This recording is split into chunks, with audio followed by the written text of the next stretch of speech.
High, this is Gargi. From past few days এত request এসেছে এই কাজল লুকের। তার আগেও আমাকে অনেকজন জিজ্ঞেস করেছেন এই লুকটা কিভাবে ক্রিয়েট করেছি তার একটা টিউটোরিয়াল দিতে। আজকে সেই টিউটোরিয়ালটা নিয়ে এসেছি। এই কাজল লুকটা ক্রিয়েট করতে আমাদের 3টে জিনিসের দরকার পড়বে। দ্যাট ইজ কাজল তো অবভিয়াসলি, তারপর এই পেন্সিল ব্রাশ বা ফ্ল্যাট কোনো রকমের পাতলা যদি ব্রাশ আপনাদের কাছে থেকে থাকে তাহলে এটা খুব জরুরি। আর থার্ড হচ্ছে সুইস বিউটির এই প্যালেট। বাপরে, এটা আমার সেকেন্ড কেনা, এত ভালো। এটা কোনো প্রমোশনাল ভিডিও না, বাট এটা সত্যি ভালো। আপনারা যারা দেখছেন এটা নিতে পারেন। স্পেশালি এই লুকটার জন্য এই শেডটার দরকার, একটা ডার্ক ব্রাউন শেড। ঠিক আছে, এবারে কাজল আজকাল আমি আর কিনি না, কারণ আমার গুলের কাজলটা দিয়েই হয়ে যায়। চলুন শুরু করি।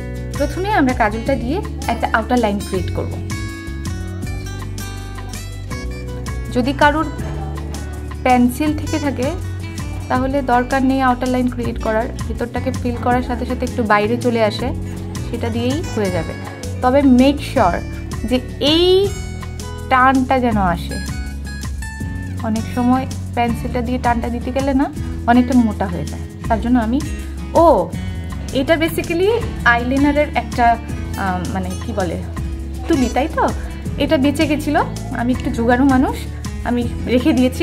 এটা দিয়ে আমি কাজলটা ইউজ করি। এইবারে বাইরে থেকে ভেতরটা একটু ফিল করব। বেশি মোটা করার দরকার নেই, কারণ তারপরের যে আমরা স্মাচ করব তখনই অনেকটা মোটা হয়ে যাবে। হালকা হাতে একটা লাইন ক্রিয়েট করলাম। এইবারে উপর থেকে আমরা একদম হালকা হাতে নিচের দিকটা থেকে উপরের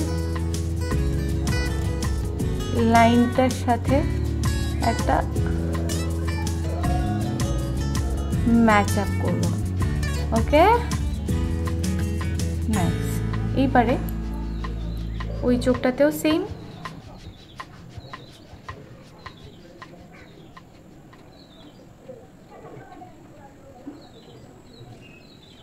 ভিতরটা ফিল করতে হবে।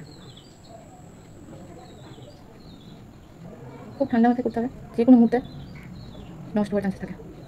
ওকে, এইবারে এই প্যালেটটা থেকে সবচেয়ে ডার্ক শেডটা নিয়ে একদম তুলির ডোকায় নিয়ে আমরা হালকা হাতে স্মাচ করব। আমি খুব কাছে গিয়ে স্মাচ করাটা দেখাচ্ছি যাতে আপনাদের প্রবলেম না হয়। এই যে এখান থেকে আমরা শুরু করব,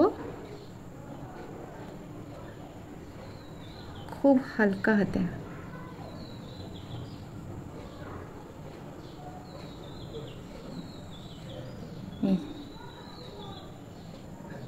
যে লাইনটা আমরা বানিয়েছি সেটা যাতে দেখা না যায় সেটাকে কোনোভাবে স্মাচ করে এই যে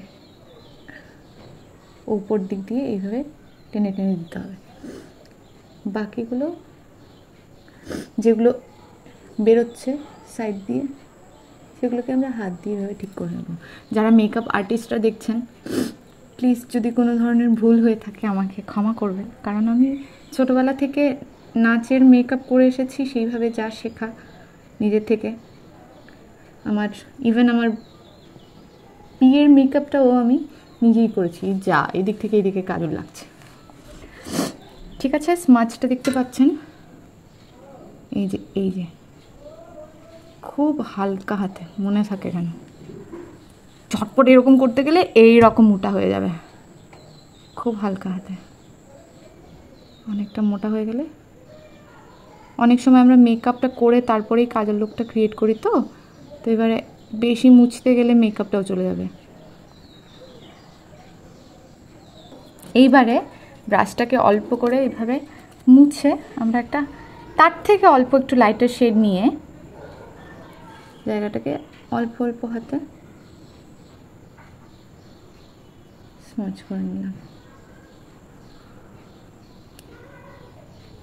বাসে আমাদের হালকা হাতে একটু একটু টেনে টেনে নিতে হবে, বাইরে একটু ছড়িয়ে ছিটিয়ে থাকবে তো সেটাকে ঠিক করার জন্য। বাস এই যে পুরো বিষয়টা। যদি মনে হয়ে থাকে আপনাদের এই ভিডিও থেকে সাহায্য হয়েছে তাহলে আমাকে জানাতে ভুলবেন না। আরেকটা কথা, আমি এখন ক্যামেরার সামনে দাঁড়ানোর জন্য একটা হালকা টাচ আপ করে এসেছি, যেটা আমরা সবসময় ছোটোখাটো ডান্সের ভিডিও যখন বানিয়ে থাকি সেটার জন্য করে থাকি।